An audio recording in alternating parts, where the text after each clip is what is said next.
Cosmo People, helping change.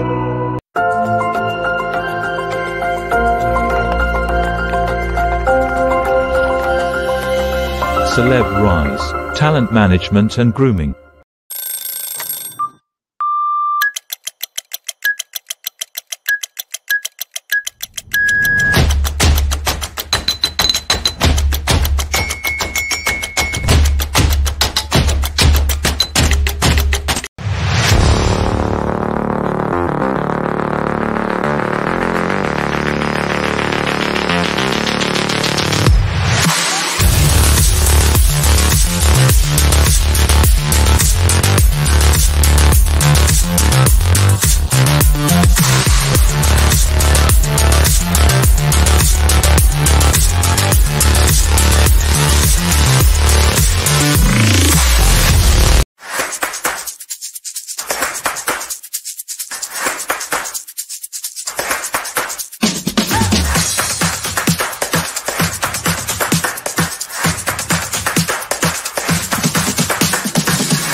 Hi friends, welcome to Ticket to Bollywood, session number 10, Navigating Challenges and Getting Assignments. मुझे पता है कि ये session के लिए जितने भी एस्पिरेंट लोग हैं मॉडलिंग में, एक्टिंग में या फिल्म्स में काम करना चाहते हैं या बॉलीवुड इंडस्ट्री में आना चाहते हैं, उनके लिए ये सेशन काफी मायने रखेगा और डेफिनेटली ये सेशन के लिए काफी ज्यादा रजिस्ट्रेशंस भी आए क्योंकि हर किसी को या जितने भी लोग हैं जिनको बॉलीवुड में इंडस्ट्री में करियर करना है उनके लिए सबसे इम्पोर्टेंट और चैलेंजिंग जो चीज होती है वो है असाइनमेंट मिलना और वो भी कमर्शियल और पेड असाइनमेंट्स मिलना। तो ये सेशन में हम लोग इस चीज के बारे में जानेंगे। ये टॉपिक के अंदर हम लोग क्या देखेंगे, navigate the challenges of the entertainment industry with season professionals, learn strategies to secure assignments, overcome hurdles, and build a successful career while thriving in a competitive landscape. So we have two beautiful guests with us and who are working into the industry. It's been a while. So I would like to introduce Dimple Solanki. She is a casting director and it's been 9 years she's into film industry. She came with a dream to be an actor, but it's all about destiny that she became a casting director. Before casting, she was into assistant direction and production, working with big brands. She did casting for music videos, Aako Se Batana, Ashko, Psycho, etc. She did freelancing, casting for movies, web series, advertisements. Being at the age of 24, the journey to be casting director was really beautiful. But she's not gonna stop herself here because there is many more things to achieve in her life. And she has to got the great opportunity to share her journey and guidance to all of you. So let's welcome Dimple Solanki. Welcome, Hello. Dimple. Hello. We have another guest with us. She is also casting director from Ekdanta Films. They have done lot many bigger projects, just like for the line production and the casting department as well. I'm really closely associated with them. काफी सारे projects उन्होंने industry से मतलब main stream industry से second tier city में लेके आना, उसको सक्सेसफुली एग्जीक्यूट करके डिलीवर करना, ये काफी चैलेंजिंग होता है. So I really grateful to the Ekdant films team कि उनके जो एफर्ट्स सेकेंड टीयर जो सिटीज होते हैं जहाँ पे ये सारी चीजों का एक तो नॉलेज नहीं होता है या फिर अपॉर्चुनिटीज भी नहीं होते हैं। अगर देखा जाए किसी को भी बॉलीवुड में करियर करना है तो you need to go to the Mumbai, you need to go to the metro cities if you really want to get into the industry.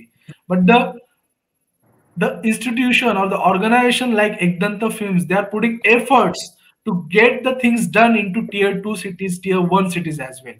So that is very applauding and very appreciating to the Ekdanta Films and Pallavi, who is doing fantastic job into her casting direction. The projects which I have seen personally is like Netflix series, The Fame Game. The production has been done into tier 1 cities. Recently, they have done upcoming project. The director is Gully Boy's director. Then there are n number of Z5 series, Netflix series, and many more series and the feature films. The casting or the second casting or the support casting is being done by Ekdanta Films, and that too from tier 1 and tier 2 cities. So that is very applauding.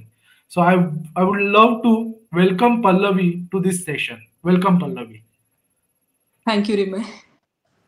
या हम लोग अभी next session में जाएंगे। I want कि आप आपका थोड़ा सा जर्नी हमारे साथ शेयर करें so that audience can understand the better things about you, your activities and how you are working into the industry. So थोड़ा सा एक लाइमलाइट अगर आप आपके जर्नी के बारे में दोगे तो ऑडियंस के लिए हेल्पफुल होगा। I would like to invite Dimple first and then will talk to the Pallavi. Okay, so I didn't have an aim to be a casting person. So I joined institute. I was learning acting. I was doing a lot of things because I'm a person who needs to explore a lot of things and all. So my first great work I did with was Ekta Kapoor. I was in AD in Hum web series. But I was a student at that time because my age was not that much so much. So I wanted to explore more. So then I did AD with Anurag Kashyap. अगर possible हुआ तो हिंदी में बात कीजिए क्योंकि audience से message आ रहा है कि if she can be more friendly because comfortable भी होगा। इंडस्ट्री में काफी सारे लोग हैं जो हिंदी में जानना चाहेंगे। तो उसके बाद मैंने अनुराग कश्यप के साथ सर के साथ काम किया एज एन एडी। बट उसके बाद में थोड़ा सा ब्रेक आ गया था बिकॉज मेरे एग्जाम्स बहुत सर पे थे और मेरे से दोनों भी मैनेज नहीं हो रहा था। एंड उसके बाद आई गेव अ थॉट कि मुझे एडी नहीं करना है बिकॉज इट इज़ मेरे जोन में नहीं है, मुझे चीज़ें एक्सप्लोर करने नहीं मिल रही उतनी। Then I went into production में भी वही चीज़ें हुआ, मुझसे नहीं हो रही थी। And then I was a casting assistant in this movie Padmaavat Shruti Mahajan ma'am के साथ। उनके बाद मैं मुकेश छाबड़ा सर के साथ भी असिस्टेंट थी। तो जब मैंने कास्टिंग असिस्टेंट की तभी मुझे ऐसा लग रहा था ना, जब मैं ऑडिशंस लेती थी ना तो मुझे ऐसा लगता था कि मैं मेरे एक्टिंग को ज़्यादा एक्सप्लोर कर पा रही हूँ। So I was able to learn lot of things. And जब वो कास्टिंग होते गया and then I didn't stopped, मैं फिर कास्टिंग में ही लग गई। बट देन एक मोमेंट के बाद ऐसा हुआ था ना कि स्टिल मेरी एक्टिंग चल रही थी। So I was doing theatre also side by side. तो मुझे थिएटर में नेशनल अवार्ड भी मिला था। फिर मैंने बहुत सारे फिल्म फेस्टिवल्स के लिए भी कास्टिंग की थी जिसके लिए भी मुझे कास्टिंग डायरेक्टर का अवार्ड मिला। But right now I am still doing casting. But casting के अलावा भी मैंने मेरी एक वेब सीरीज की जो स्टोरी थी वो भी मैंने नेटफ्लिक्स के कंटेंट अप्रूवल के लिए डाली है। सो आई होप मेरी ये जर्नी यहाँ पे स्टॉप ना हो और मैं कास्टिंग डायरेक्टर से ज़्यादा एक ऊपर पोजीशन में चले जाऊँ।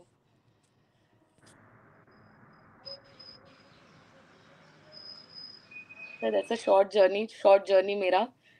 यस मतलब सबसे इंटरेस्टिंग मुझे क्या लगा आपके जर्नी में कि मतलब काफी बार ये देखा जाता है कि people come with a dream कि एक्टर बनना है या फिर और कुछ करना है, but they somehow they gets the opportunity और somehow they get the, I don't know whether it's right word और नॉट, कि एनलाइटमेंट होता है या फिर समझ में आता है, रियलाइजेशन होता है, सेल्फ प्रोक्योरमेंट होता है कि भाई ठीक है मैं एक्टर बनना चाहता हूँ या बननी चाहती हूँ, लेकिन मुझे कुछ ऐसे भी अपॉर्चुनिटीज है फिल्म इंडस्ट्री में जिसके साथ मैं अपने करियर को परसू कर सकूं। मुझे ऐसा लगता है ना कि जिसमें एक्टिंग की स्किल्स होती है या क्वालिटी होती है ना, they are very good in conversation and convincing power बहुत अच्छा होता है उनका। तो मेरा कन्विंसिंग पावर बहुत अच्छा था, ये मुझे कॉम्प्लीमेंट मिला था एकता मैम से। तो उनने बोला था, तो मैंने ना कॉन्टैक्ट बिल्ड करना स्टार्ट किया इंडस्ट्री में। मतलब 24 के एज में आज मेरे पास, मतलब मुझे बोलो ना कि मुझे ये मॉडल चाहिए या ये सेलिब्रिटी चाहिए, सो आई हैव दैट पावर कि मैं किसी का भी कॉन्टैक्ट निकाल सकती हूँ। कि मैंने इतनी जर्नी में बहुत अच्छे कॉन्टैक्ट्स बनाए हैं मेरे। एग्जैक्टली वही इंपॉर्टेंट होता है कि आप आपके स्ट्रेंथ के ऊपर भी काम कीजिए। डेफिनेटली आपके जो वीकनेस होते हैं उसके ऊपर आपको इम्प्रूव करना है, ये करना है। लेकिन अगर आप स्ट्रेंथ के साथ अगर एंटर करते हो तो लोगों से अप्रिशिएशन मिलना और कमर्शियली उसको कन्वर्ट करना काफी इजी होता है। सो लोगों को या एस्पिरेंट लोगों को भी यही सजेशंस होंगे कि डेफिनेटली आप शायद एक्टर बनना चाहते हो, राइटर बनना चाहते हो, डायरेक्टर बनना चाहते हो, और काफी डिफिकल्ट है इंडस्ट्री में सस्टेन करियर डेवलप करना।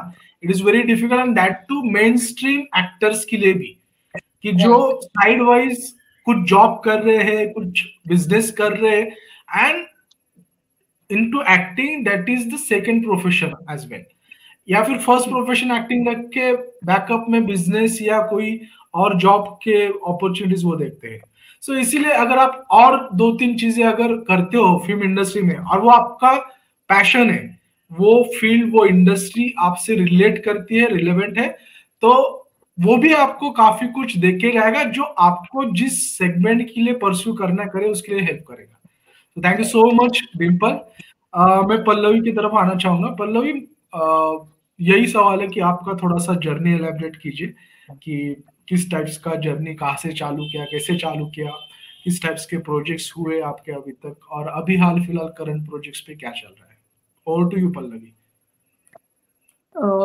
First of all thank you Rimay, आपने इतने अच्छे सेशन में मुझे ज्वाइन किया। मुझे बहुत अच्छा लगता है कि इसके ऊपर आप बात भी कर रहे हो, आप सवाल भी पूछ रहे हो, आप लोगों को इंक्लूड भी कर रहे हो। ज़्यादातर कैसा होता है, जैसे मैं एक सिटी से बिलोंग कर रही हूँ, मेरी स्कूलिंग अपब्रिंगिंग सब यहाँ पे हुई है, तो मुझे अपने ड्रीम को चेस करने के लिए बहुत टाइम लगा। जैसे मिडिल क्लास फैमिली है, मेरी भी फैमिली है, तो पहले मुझे एजुकेशन कंप्लीट करना पड़ा। मुझे लाइफ में एक अपॉर्चुनिटी मिली थी, मैं एक डांसिंग ग्रुप में थी जिसके थ्रू हमारे सिटी में खाकी फिल्म की शूटिंग हो रही थी और मुझे एक डांसर के तौर पे वहाँ पे रिप्रेजेंट करना था। और वहाँ पे कुछ इंसिडेंट्स हो गया कि मुझे ऐश्वर्या जी के बैकग्राउंड में उनकी ड्यूब का रोल करने को मिला था। तो वहाँ से मेरी एक्चुअल नहीं बट छोटी मोटी जर्नी स्टार्ट हुई थी।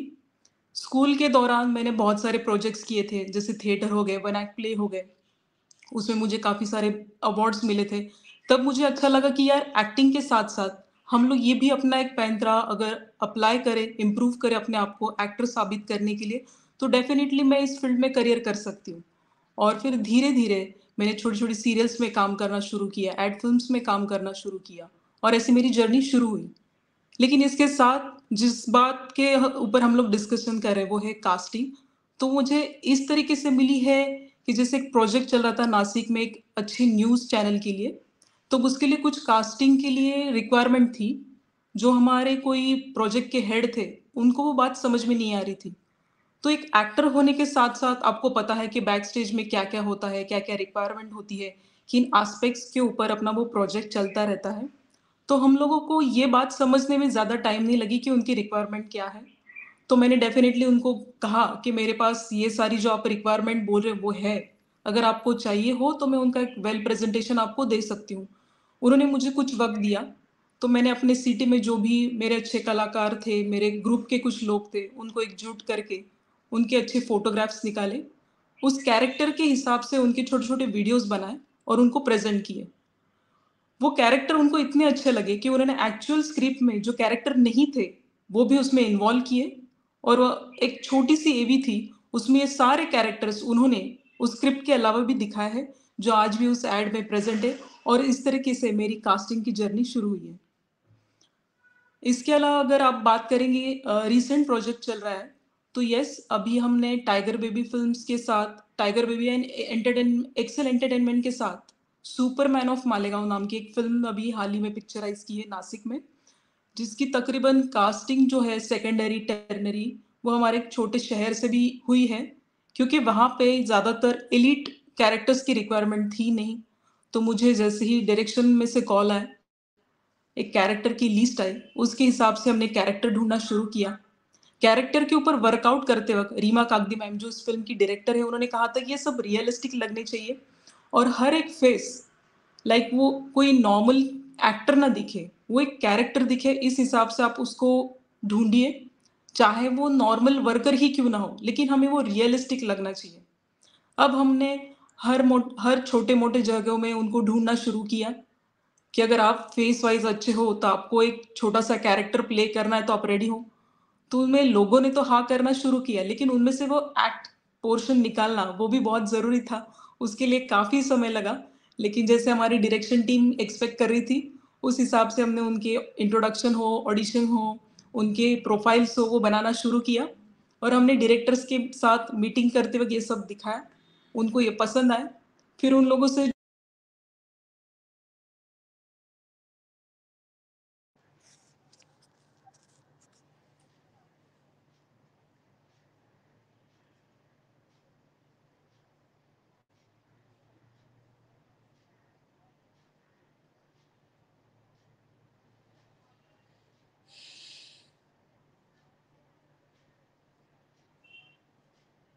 Your mic is off. Okay, sorry sorry. So अगर किसी, जैसे पल्लवी बोल रही थी कि कास्टिंग करते हुए रियल कैरेक्टर्स को कास्ट किया जाता है, बट जिनके पास कोई नॉलेज नहीं है, टेक्निकल नो हाउस नहीं है, डायरेक्टर को जिस हिसाब से स्किल सेट्स या टैलेंट चाहिए, तो वो चैलेंजेस को कैसे ओवरकम किया जाता है? क्या उनको ट्रेनिंग दी जाती है? क्या कास्टिंग डायरेक्शन में या कास्टिंग डायरेक्टर का कुछ रोल होता है, या फिर डायरेक्टर टीम ही उसके बारे में डिसीजंस लेती है? रिसेंटली ना सर, मैं एक प्रोजेक्ट कर रही थी, I won't reveal the name because it's confidential, but जब हम कास्टिंग कर रहे थे ना, तो इट वाज लाइक आर्मी के लिए कास्टिंग थी एंड रिपोर्टर्स के लिए कास्टिंग थी। तो उसमें ना सर डायरेक्टर वो इतने एक्टिंग को लेके कीन थे एंड मैं भी जब मुझे एक्सप्लेन किया था ना, तभी मुझे भी लगा था कि वो है ना सर, डायरेक्टर्स लोग ऐसे छोटी छोटी चीजें नोटिस करते कि अगर आर्मी अगर सल्यूट कर रहा है तो उनका हाथ यहाँ पे आना चाहिए, कितने सेकंड का पॉज होना चाहिए, कब हाथ नीचे जाना चाहिए। So even if it's a normal actor also हमको ये सब चीजें देखनी पड़ती है। तो अगर एक कैरेक्टर है ना, तभी भी हमें चीजें देखनी पड़ती है, क्योंकि इन द एंड कभी होता है ना, हम तो चूज कर लेते हैं, बट समटाइम्स ऐसा होता है ना कि हम लेके तो आ जाते हैं एक्टर्स या कैरेक्टर्स को सेट पे, बट जब डायरेक्टर को पसंद नहीं आ जाता है ना, दे आर लाइक कि इसको निकालो, किसी और को लाओ। तो हम पहले ही उतनी मेहनत कर लेते कि हमें डायरेक्टर से कुछ सुनने ना मिले।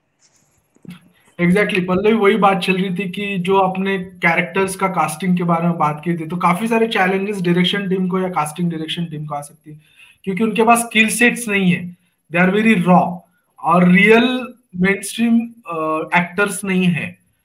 उनको डायरेक्टली उनके प्रोफेशन के वजह से या लुक के वजह से या जो कैरेक्टर की डिमांड है, तो इस प्रोसेस में कास्टिंग डायरेक्टर का क्या रोल होता है, या फिर डायरेक्टर का जो टीम है वो ये सारी चीजों के ऊपर वर्कआउट करती है कि उनसे एक्टिंग स्किल्स को डेवलप करना, या फिर जो कैरेक्टर का डिमांड है उस स्किल्स को वो सारे जो कास्ट हुए हैं उन आर्टिस्ट को सिखाया जाए? तो क्या प्रोसेस होता है? पहले तो हमारी कास्टिंग डायरेक्टर और डायरेक्टर के साथ मीटअप होती है।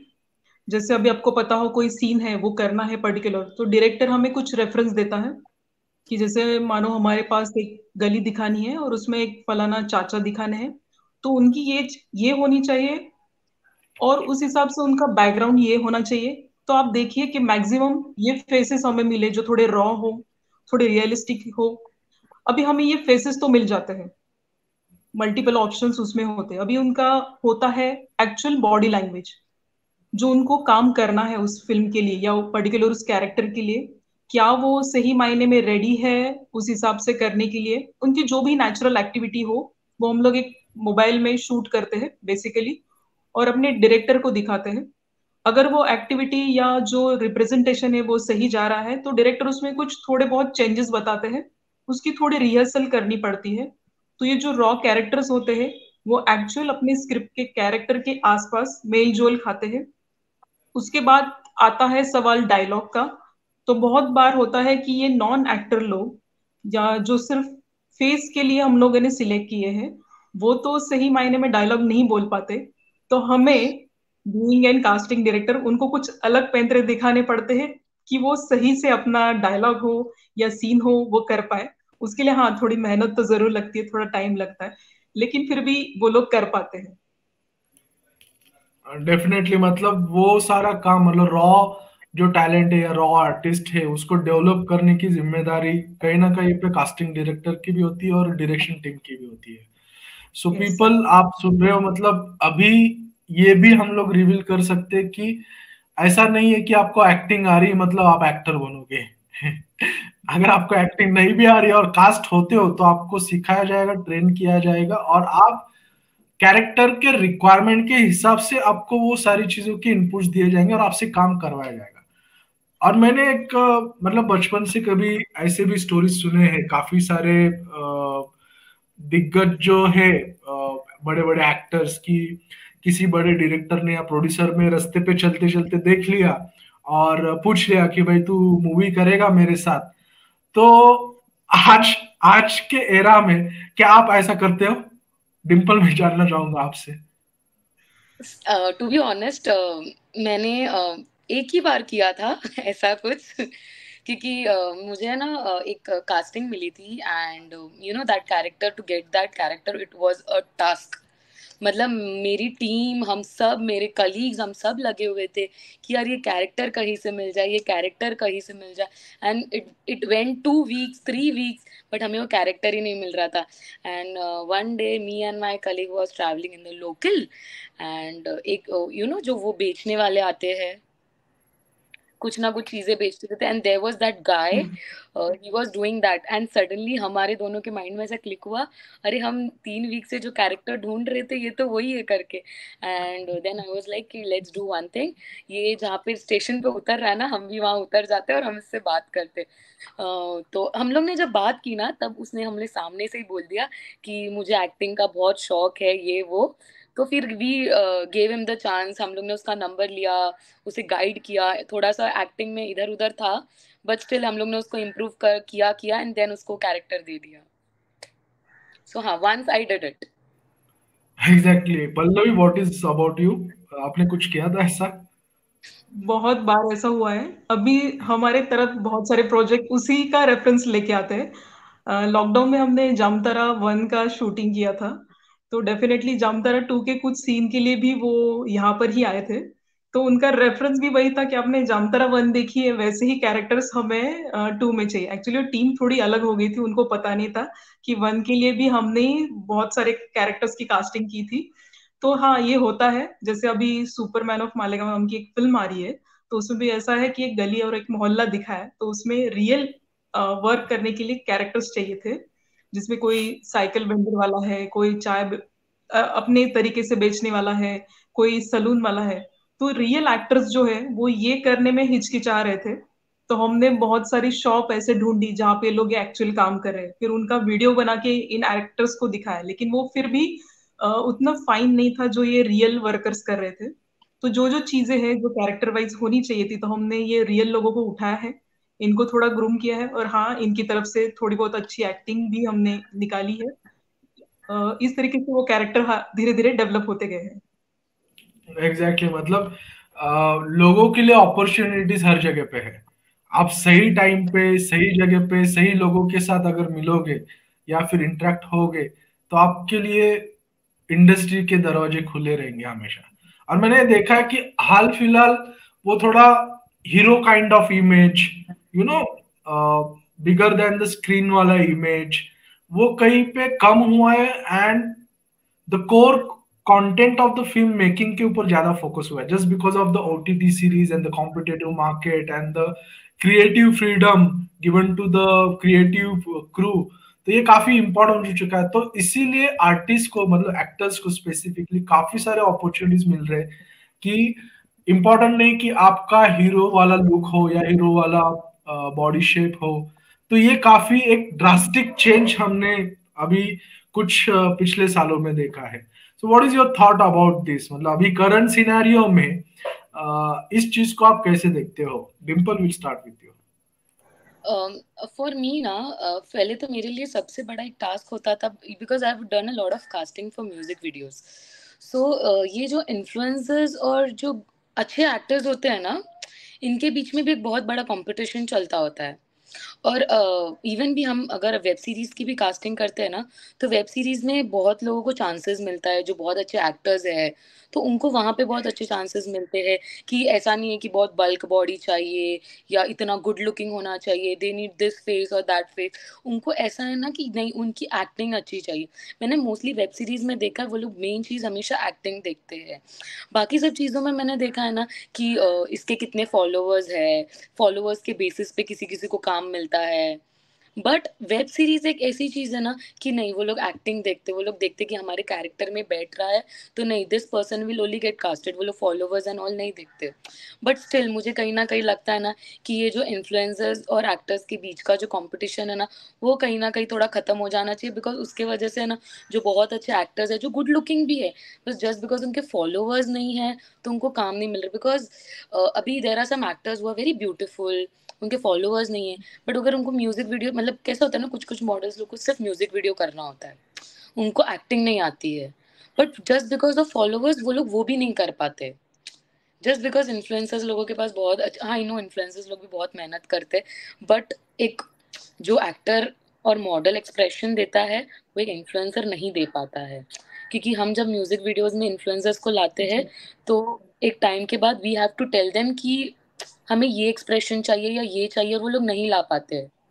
तो मुझे ऐसा लगता है मोस्टली एक्टर्स लोग को वेब सीरीज में ज़्यादा ट्राई करना चाहिए, क्योंकि वो लोग बहुत ज़्यादा एक्टिंग को लेके ध्यान देते हैं। क्योंकि मैंने बहुत सारी वेब सीरीज में एज एन फ्रीलांस कास्टिंग की है, तो मुझे पता है वो लोग कितनी मेहनत करते हैं एक एक्टर को ढूंढने के लिए, और हमें भी मेहनत करवाते हैं। Exactly exactly. मतलब काफी सारे अलग अलग डाइवर्सिफाइड एक्सपीरियंस है आप दोनों के, आपके प्रोजेक्ट वेरिएशन से, और वो यही हम लोग चाहते थे कि एक अलग अलग सेगमेंट से और इंडस्ट्री से, और जैसे आपने कहा कि इन्फ्लुएंसर्स को भी कास्ट किया जाता है, और स्पेसिफिकली अभी कुछ सालों से ये ट्रेंड काफी बड़ा है कि इन्फ्लुएंसर्स को फॉर द एड्स लिया जाता है, उनके फॉलोअर्स देख के या फिर टैलेंट देख के भी, दोनों चीजों का कंसिडरेशन होता है। समटाइम्स वैसे ही है कि रॉ आर्टिस्ट को आपने कास्ट किया लेकिन उसके ऊपर काम करना जरूरी है, उसी तरीके से आपने इन्फ्लुएंस को कास्ट किया है बट उसके पास वो टैलेंट नहीं, तो उसको भी आपको पॉलिश करने की जरूरत पड़ सकती है। Will come to the real thing कि एस्पिरेंट आर्टिस्ट को अगर काम करना है तो कहाँ से शुरू करें, कैसे शुरू करें, और इंडस्ट्री में सक्सेसफुल करियर पाने के लिए क्या कर सकते हैं। Will start with Pallavi. ये बहुत अच्छा टॉपिक है। बेसिकली क्या है, एक्टर को कोई भी हो तो उसे उसकी ट्रेनिंग लेनी ज्यादा जरूरी है। क्योंकि मैं ये सोचती हूँ, आपका शॉर्ट टर्म में अगर आपका अच्छा फैन फॉलोअर है, आपके गुड लुकिंग से आपके रील्स ज्यादा वायरल हो रहे हैं, इसका मतलब ये नहीं कि आप लॉन्ग टर्म चलने वाले हो। एक एक्टर को अपने साथ बहुत सारे वेपन्स लेके आज चलना बहुत जरूरी है। क्योंकि आज कंपटीशन बहुत है, आपकी ऑडियंस आज आपको नहीं देख रही है, आपके कंटेंट को देख रही है। तो बेसिकली आज आपकी रोम कॉम हो, स्काईफाई हो, साइको थ्रिलर हो, हर एक टॉपिक के ऊपर आज फिल्में बन रही है, वेब सीरीज पे अलग अलग टॉपिक पे डॉक्यूमेंट्रीज आ रही है। तो आपको उसके लिए तैयार होना बहुत जरूरी है। एक एक्टर को बस एक्टिंग नहीं, बाकी के एस्पेक्ट्स भी आना बहुत जरूरी है। उसके साथ उसकी प्रोफाइल बहुत स्ट्रांग हो कि वो एक्टिंग में भी मास्टर है, स्पोर्ट्स में मास्टर है, या किसी और चीज में जिसकी उसकी जिज्ञासा बहुत है तो उसमें वो ट्रेंड है, तो वो ज्यादा हद तक टिक पाएगा। उसके अलावा आप अभी जैसे आपकी कास्टिंग टीम है या आपका एक अच्छा पेज है, इसके थ्रू आप लोगों से कांटेक्ट कर पा रहे हो, तो ऐसे एजेंसी से आपके कॉन्टेक्ट अच्छे होने चाहिए। ताकि मैं एक्टर अच्छा हूँ लेकिन मुझे वे नहीं मिल रहा है कि मैं कहाँ पे अप्रोच हूँ, तो हम जैसे कास्टिंग टीम वाले, आप जैसे अच्छे ग्रुप के लोगों को ज्वाइन होते हैं, उनके जरिए से हमें ये डेटा मिलता है और हम इसे यूज करते हैं आगे के प्रोजेक्ट्स के लिए। तो लोगों ने अपने आप को इन सारे प्लेटफॉर्म के ऊपर अपने आप को आजमाना चाहिए, इनके साथ अपने कॉन्टैक्ट्स बनाए रखने चाहिए, ताकि आगे चल के ये काम आगे बढ़ता ही रहे और इनको अच्छे अच्छे प्रोजेक्ट्स मिलते रहे। Okay, that was really wonderful. Dimple, मैं आपसे जानना चाहूंगा कि अभी the real fact about the industry, कि पैसा कितना बनता है या पैसा कितना मिलता है और कैसे मिलता है। क्या मुझे कॉन्ट्रैक्ट करना पड़ता है, कॉन्ट्रैक्ट कैसे होता है, मुझे पैसा कितना मिलता है, कब मिलता है, क्या मैं टाइम जो है हमारा वो टाइम कैसे दे पाऊंगा अगर मैं कुछ प्रोफेशन में हूँ, काम कर रहा हूँ। तो ये सारी चीजें कैसे वर्कआउट होती है इंडस्ट्री में? बट उसके पहले ना मुझे एक चीज बोलनी है, लॉट ऑफ एक्टर्स एंड जो लोग मेरे पास आते हैं ना, वो लोग मुझसे हमेशा एक सवाल करते हैं, मैम मैं कौन से इंस्टीट्यूट में जाके एक्टिंग सीखूं, मैं क्या करूं, मैं कैसे अपना वे चुनूं। एंड अभी रिसेंटली क्या हुआ था ना, there are lot of scams going on industry, specially in Mumbai. ये रिसेंटली मेरे साथ भी हुआ और बहुत हमारे कलीग्स के साथ भी हुआ।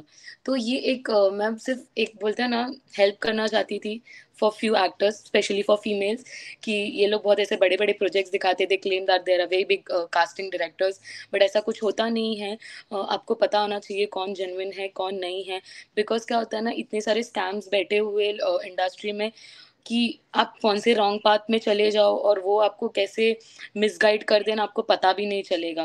बिकॉज मैंने देखा है लोग बहुत छोटी छोटी उम्र में एक्टिंग करना स्टार्ट कर रहे हैं विद दैट पेरेंट्स रेफरेंस और वॉट एवर, बट स्टिल कुछ लोग कास्टिंग डायरेक्टर्स होते हैं जो फेक है स्पेशली, तो वो लोग कभी भी मिसगाइड कर सकते हैं। तो ये चीज़ का बहुत ज़्यादा ध्यान रखें। एंड जो लोग मुझे बोलते हैं ना कि मैम इंस्टीट्यूट करूँ या थिएटर करूँ, आई विल प्रेफर कि आप इंस्टीट्यूट से ज़्यादा थिएटर करो, क्योंकि ये मेरा पर्सनल एक्सपीरियंस है। मैंने इंस्टीट्यूट से सीखी थी, कुछ हुआ नहीं मेरा, जब जाके मैंने थिएटर से सीखी तब जाके मैंने एक्चुअल एक्टिंग को मैंने लर्निंग स्टार्ट की, अभी भी मैं सीख ही रही हूँ। तो यू कैन और बात करें, आपने मुझे इसकी बात की ना कॉन्ट्रैक्ट की, राइट, अबाउट मनी। एग्जैक्टली। हाँ। So exactly. Sometime happens, if ads की बात करूँ मैं, जब हम एड्स की कास्टिंग करते हैं तो हमको या तो ऑन द डे पेमेंट हो जाता है या तो वेरी नेक्स्ट डे पेमेंट हो जाता है। ओके। आजकल मैंने अभी तक, टू बी वेरी ऑनेस्ट, मैंने आज तक जितने भी प्रोजेक्ट्स किए हैं, मैंने कभी भी डेली सोप में अपना नहीं हाथ डाला। बिकॉज कैसा होता है ना सर, डेली सोप में पेमेंट बहुत लेट आता है, हमारा खुद का भी लेट आता है और एक्टर्स का भी लेट आता है। They have to wait for 3 months। And oh. Sir कैसा होता है ना, 3 months में हम भी भूल जाते हैं, 3 months में हम एग्जैक्टली। भी भूल जाते हैं कि हमने वो काम किया था या नहीं किया था। तो एड्स हो गए, म्यूजिक वीडियोस के हमें ये मिलते हैं, एडवांस मिलते हैं, हमें एक्टर्स को भी देना पड़ता है एडवांस और हमें खुद को भी मिलते हैं। तो मुझे सबसे अच्छा सोर्स यही लगता है कि एडवांस पेमेंट में एक आ जाता है कि हाँ, this work is going to get happen. फिर एड्स के पेमेंट भी अच्छे होते हैं, एक शॉर्ट पीरियड ड्यूरेशन भी होता है उनके शूट का। तो ads, but daily soap I never put my hands into that, because 3 months wait करना for payment is a task. But हाँ, जो बहुत ऐसे कीन है एक्टिंग के बारे में, they want to start their journey into acting, then they can do daily soaps. So एक अच्छा है, बट हाँ ठीक है, आपको उतना वेट भी करना पड़ेगा, आपको ये रियलिटी है कि आपको 3 months वेट के बाद ही पेमेंट मिलेगी, नो एडवांस नथिंग। एंड कभी कभी तो ऐसा होता है ना सर, 12 बजे फोन आ जाता है, you get call at 12 o'clock कि आपको ये कैरेक्टर प्ले करना है, आपको सुबह आना है। मतलब इफ कभी कभी ऐसा होता है ना, some actors they give us the commitment कि हाँ मैम हम शूट पे आएंगे, बट उनको पेमेंट ज्यादा वाला शूट मिलता है ना, दे आर लाइक मैम हम नहीं आ रहे, हम दूसरे सेट पे जा रहे हैं। मुझे एक एंड वो नंबर पेमेंट जानना मुझे एक नंबर जानना था, आगे के सेशंस में भी कितना पेमेंट मिलता है? बिकॉज फॉर एड्स, हाँ, मतलब क्या सेगमेंट कर सकते हो या कैसे पेमेंट्स, डेली पेमेंट्स कितना ऑन एन एवरेज हो सकता है फॉर अ अच्छा, newbies? For character in this daily soaps ना, जो लीड और सेकेंड लीड, उनके पेमेंट्स बहुत अच्छे होते हैं। बट ये जो कैरेक्टर्स, जो साइड कैरेक्टर्स प्ले करते हैं ना, उनके होते हैं सर कभी 7,000, कभी 6,000। उसके भी बीच में सर कोऑर्डिनेटर्स होते हैं जो कमीशन लेते हैं, एंड एग्जैक्टली। या समटाइम्स कैसा होता है ना, कुछ कोऑर्डिनेटर्स बोलते हैं कि I am gonna deduct 25% if I am giving you work, मैं तुम्हें काम दे रहा हूँ, 25% मैं कट करूंगा। कुछ लोग क्या करते, डायरेक्टली कट करके बताते थे कि ये पेमेंट है। तो इन कैरेक्टर्स वालों का होता है 6,000, 7,000। जब उनका और प्रोफाइल अपग्रेड हो जाता है तो उनके पेमेंट्स बढ़ जाते हैं, जैसे जैसे एक्सपीरियंस बढ़ता है वैसे वैसे आपकी पेमेंट बढ़ने लगती है। बट सर कुछ लोग है ना, इतने कीन होते हैं ना एक्टिंग के बारे में, कि अगर इतने एक्सपीरियंस के बाद भी उनको कम बजट मिल जाता है ना, वो लोग कर लेते हैं। कुछ लोग नहीं करते बट कुछ लोग कर लेते हैं। एड्स की पेमेंट बहुत अच्छी होती है, it is like 30,000, 40,000 per day for one character. Exactly. And music videos तो आई वुड रियली से, अभी म्यूजिक वीडियोस का एक ट्रेंड आ गया है कि they need influencers, and influencers they charge like 1,80,000, 1,20,000, तो उनके चार्जेस वो रहते हैं। ग्रेट ग्रेट, मतलब ये जानकारी जो है वो एस्पिरेंट्स के लिए लेजिट सोर्स से मिलना काफी इंपॉर्टेंट है, जो पता नहीं होता है। और काम कैसे करना है, क्यों करना है, एक मोटिवेशन होता है फाइनेंशियली इंडिपेंडेंट होना, और फाइनेंशियली भी उसको रिमर्स मिलना, ये काफी इंपॉर्टेंट चीज होती है। पहले जूनियर आर्टिस्ट की पेमेंट, जब मैंने इंडस्ट्री में आई थी, जूनियर आर्टिस्ट की पेमेंट थी 500। आज सर हम जूनियर आर्टिस्ट को 3,000, 4,000, 5,000 देते हम जूनियर आर्टिस्ट को। ओके। अब कैरेक्टर पेमेंट्स भी बढ़ गई है। अभी हमें 10,000, 12,000। Talking about the foreigners, if they are doing character also, character ही कर रहे, तभी भी हम उनको 20,000 देते हैं, क्योंकि उनकी रेट उतनी बढ़ गई है। पल्लव, मैं आपसे जानना चाहूंगा कि फाइनेंशियली तो ये सारी चीजें होगी, कुछ लीगल फॉर्मेलिटीज होते हैं। लीगल फॉर्मेलिटीज मतलब जैसे कि कॉन्ट्रैक्ट करना, या किसी प्रोजेक्ट के लिए बाउंड करना, या फिर कोई नया एक्टर है जिससे शायद असाइनमेंट मिला है किसी कास्टिंग एजेंसी से, तो उसने 1 2 3 4 ऐसा क्या लिस्ट है जिसको चेक मार्क कर सके कि ये सारी चीजें देख के फिर वो कमिटमेंट दे या कॉन्ट्रैक्ट साइन करे, तो ऐसी कौन सी चीजें हो सकती है? बहुत सारी चीजें हैं। पहले तो ये, जैसे अभी डिम्पल जी ने बताया कि आप जिसके थ्रू काम कर रहे हो उसका पहले तो बैकग्राउंड चेक करिए कि कहीं वो आपको जो दिखावा दिखा रहा है वो सच में है भी या नहीं, उसने उतने सारे प्रोजेक्ट्स किए भी है या नहीं, या फिर वो जिस कंपनी के बारे में बोल रहा है, जिस प्रोडक्शन हाउस के बारे में बोल रहा है, वाकई उनका कोई प्रोजेक्ट है कि नहीं है। बहुत बार ऐसा होता है ना कि लोग बताते हैं कि यार आपका ये कार्ड नहीं है। जैसे मुंबई में हर एक सेट पे आपको काम करने के लिए अपने यूनियन का कार्ड होना जरूरी है। अपने छोटे मेट्रो सिटीज में अभी तक तो ये नहीं है यूनियन, लेकिन शायद बहुत जल्द ये रेशो जैसे बढ़ रहा है अभी सीरियल्स का हर एक सिटी में, तो ये अपने सिटीज में भी बहुत जल्द आएगा। तो आपका ये अगर कार्ड है तो आप सेट पे आ सकते हो, अगर कार्ड नहीं है तो आपका कार्ड बनवा देंगे। तो पहले ये चेक कीजिए कि वो जो कार्ड बोल रहा है वो एक्चुअली है भी या नहीं वैलिड। जैसे मुंबई में 2 से 3 इंस्टीट्यूट है जिनके कार्ड आपके पास हो तो आप बेसिकली कहीं पे भी काम कर सकते हो, लेकिन अगर नहीं है तो आप वो चेक कीजिए। उसके बाद उस कंपनी का जो प्रोजेक्ट है वो एक्चुअली क्या है, जैसे वो सीरियल है। वो इंस्टीट्यूट कौन से है? जैसे आपने कहा कि 2 इंस्टीट्यूट्स है कि जो लेजिट है। बहुत नोन है, इंडियन फिल्म कौन सा? Television association, CINTAA. CINTAA is there, Shiv Sena is there. Okay yes, okay okay, ये बट नोन है सिंटा इनकी is for the more website. Experienced person. हाँ, सिंटा ऑलराइट। जो है वो बड़े एक्टर्स के लिए है, जो ज्यादा काम कर चुके, तो उसकी फी भी उतनी है, लेकिन उसका फायदा भी उतना है कि आपके पेमेंट अगर देने में कोई कंपनी दिक्कत दे रही हो तो कंपनी आपको सिंटा आपको डेफिनेटली हेल्प करती है। आपके सेट पे कोई इश्यू हो, जैसे अभी आपने बोला कि एक शिफ्ट है जो बहुत लेट नाइट खत्म हुई और सेकेंड डे उसको मॉर्निंग में भी जाना है, लेकिन एक्टर ने मना ही कर दिया है, तो वो कंपनी और एक्टर के बीच में अगर कुछ प्रॉब्लम है तो ऐसे छोटी छोटी चीजें वो सॉल्व करने में आपको हेल्प करती है।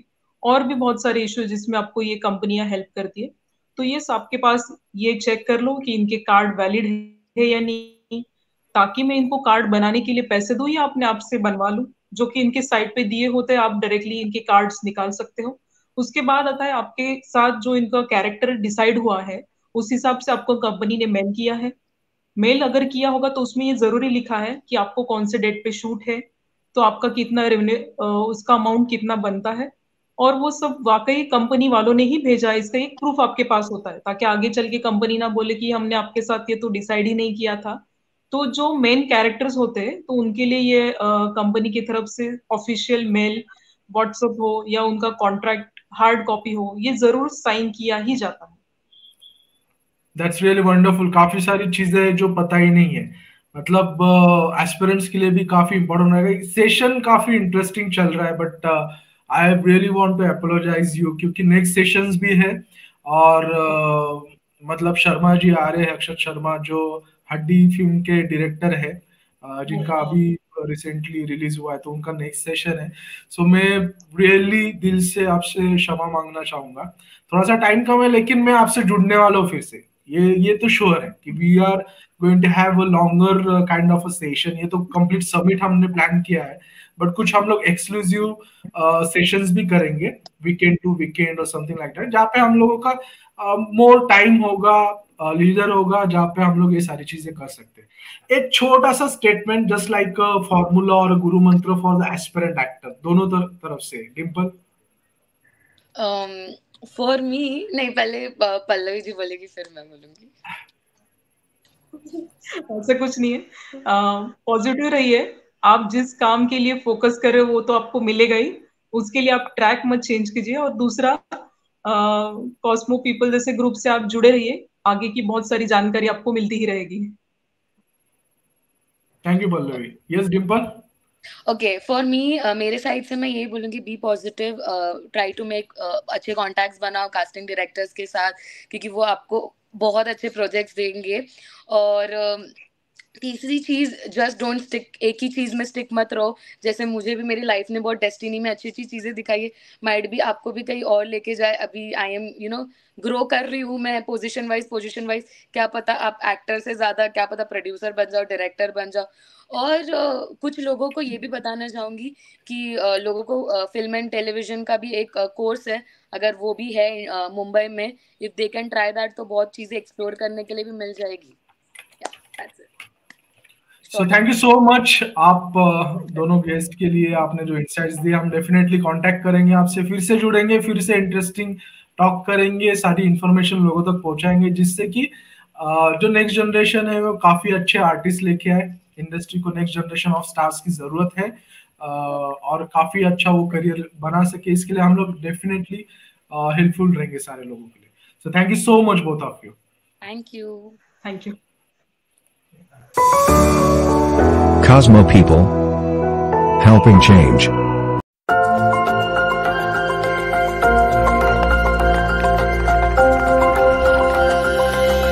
Celeb Rise, Talent Management.